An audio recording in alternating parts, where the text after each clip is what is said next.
Assalamualaikum warahmatullahi wabarakatuh. Bertemu lagi dengan saya, Ami Sensei.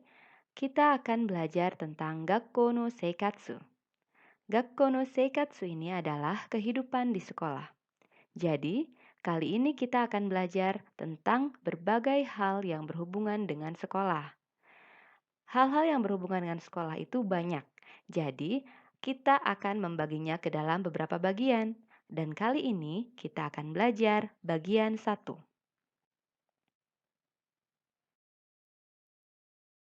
Baiklah, sekarang mari kita lihat apa saja yang akan kita pelajari kali ini. Nah, yang pertama kita akan mempelajari ruangan-ruangan di sekolah. Ada apa saja di sekolah? Misalnya kantin, UKS, ruang kelas, dan lain-lain. Nanti kita lihat sama-sama. Kemudian kita akan belajar tentang kata tunjuk tempat. Kata tunjuk tempat ini ada koko, soko, dan asoko. Dan yang ketiga, kita akan belajar tentang pola kalimat. Yang terakhir, kita akan melakukan latihan.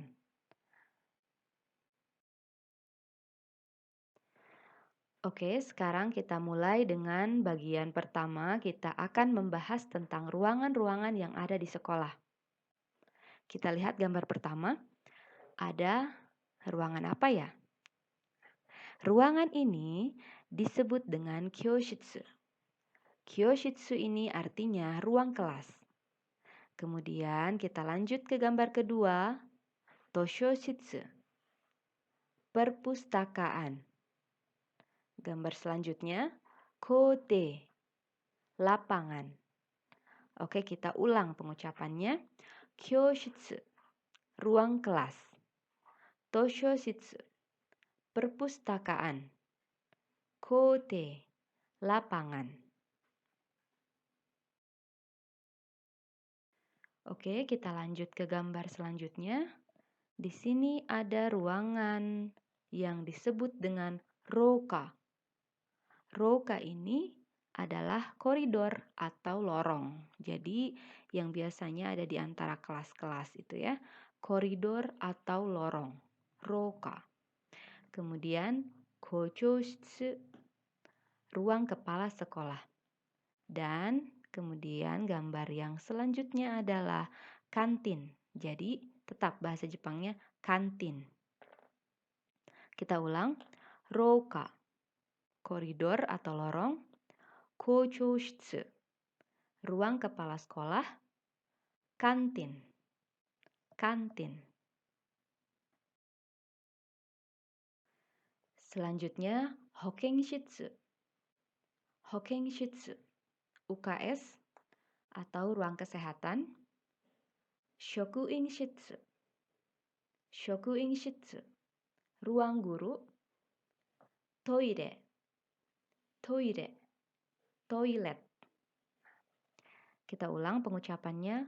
Hokenshitsu, shokuinshitsu, toire.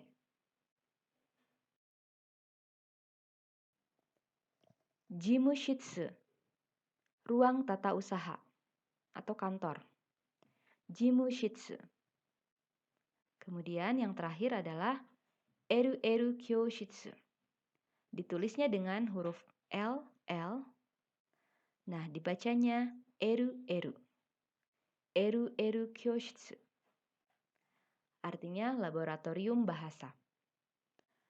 Kita ulang. Jimushitsu, ruang tata usaha. Eru-eru kyoshitsu, laboratorium bahasa. Baiklah, setelah kita mengetahui kosakata yang menunjukkan ruangan-ruangan yang ada di sekolah, mari kita lanjutkan dengan materi selanjutnya yaitu tentang kata tunjuk tempat. Kata tunjuk tempat dalam bahasa Jepang ada 3, koko, soko, dan asoko. Koko artinya sini, di sini. Soko artinya situ, di situ. Asoko artinya sana, di sana. Ketiga kata tunjuk tempat ini akan kita gunakan ketika kita membuat kalimat yang menunjukkan ruangan-ruangan di sekolah. Nah, koko di sini kita gunakan ketika pembicara atau lawan bicara itu berada pada tempat yang ditunjuk. Jadi misalnya, si A ada di tempat yang ditunjuk. Kita pakai koko di situ.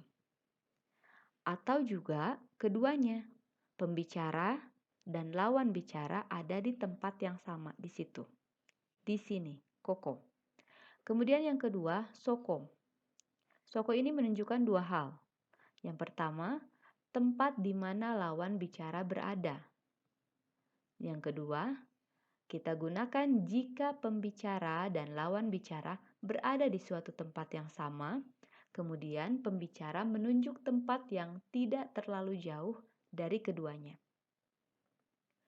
Yang ketiga adalah asoko.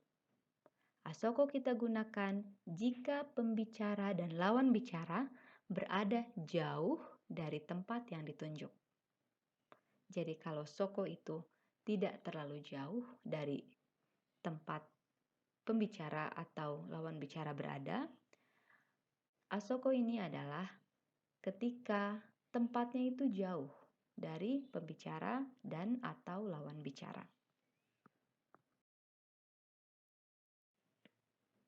Oke, untuk lebih jelasnya kita bisa lihat di sini ada gambar yang menunjukkan kapan kita menggunakan koko, kapan kita menggunakan soko, dan kapan kita menggunakan asoko.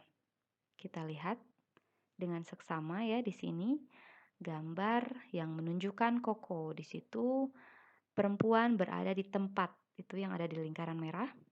Tempat di mana perempuan berada itu kita menggunakan koko di situ ya. Artinya di sini. Kata perempuan. Jadi perempuan itu adalah pembicaranya. Kemudian untuk gambar selanjutnya di situ ada anak laki-laki. Anak laki-laki itu di bawahnya ada lingkaran merah. Nah, lingkaran merah itu ditunjuk oleh anak perempuan. Jadi, anak perempuan menunjuk tempat di mana anak laki-laki berada. Di situ. Kita menggunakan soko. Yang terakhir, asoko. Anak perempuan dan anak laki-laki menunjuk lingkaran merah yang jauh dari keduanya. Kita gunakan asoko. Di sana.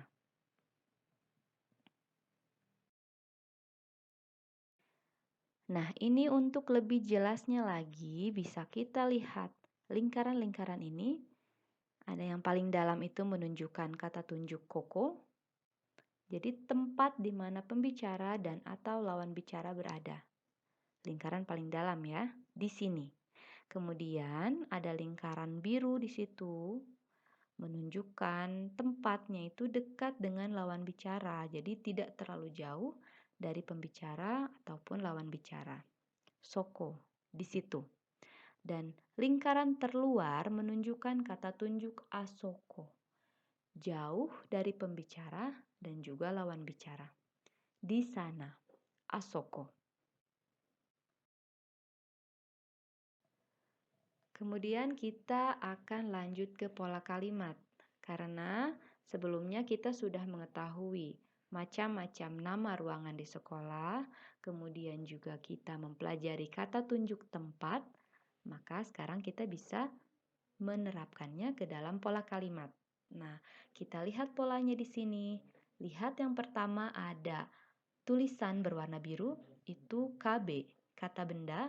Kata bendanya ini kita masukkan nama ruangan, nama tempat. Yang tadi kita sama-sama lihat di awal ya. Kemudian partikelnya wa. Kemudian dilanjutkan dengan KB yang bertuliskan warna merah ini. KB ini kata bendanya kita masukkan di sini adalah kata tunjuk tempat. Koko atau soko atau asoko. Nah, kemudian diakhiri dengan des. Kita lihat contohnya. Satu ya, kita lihat ya. Kyoshitsu wa koko desu. Jadi kita lihat di sini, kyoshitsu ini bertuliskan warna biru. Biru ini berarti kita lihat di atas adalah KB, kata benda yang menunjukkan nama tempat, nama ruangan. Kyoshitsu. Kemudian yang merahnya ini koko. Koko bertuliskan warna merah yang menunjukkan kata benda, yaitu kata tunjuk tempat. Jadi kalimatnya kita bisa baca Kyoshitsu wa koko desu. Artinya, ruang kelas di sini. Ruang kelas ada di sini. Di sini ruang kelas. Nah, kemudian nanti jika kita akan membuat kalimat lagi, kita tinggal lihat polanya saja ya. Nah, di sini ada nama tempat paling pertama.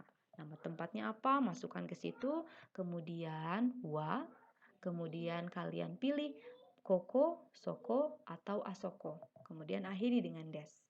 Nah, kalian akan bisa membuat kalimat tentang ruangan-ruangan yang ada di sekolah.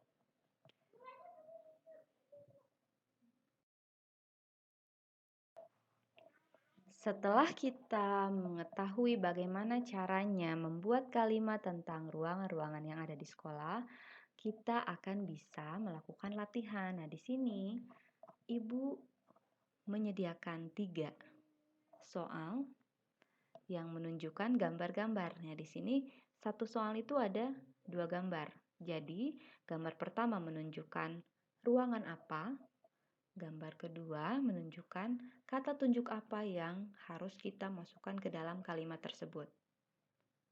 Yang pertama, dilihat dengan seksama gambar apa saja, kemudian yang kedua, dan yang terakhir. Jadi kalian bisa membuat kalimat yang ada pada bagian latihan ini dengan melihat pola yang ada di bagian sebelumnya, di bagian pola kalimat ya.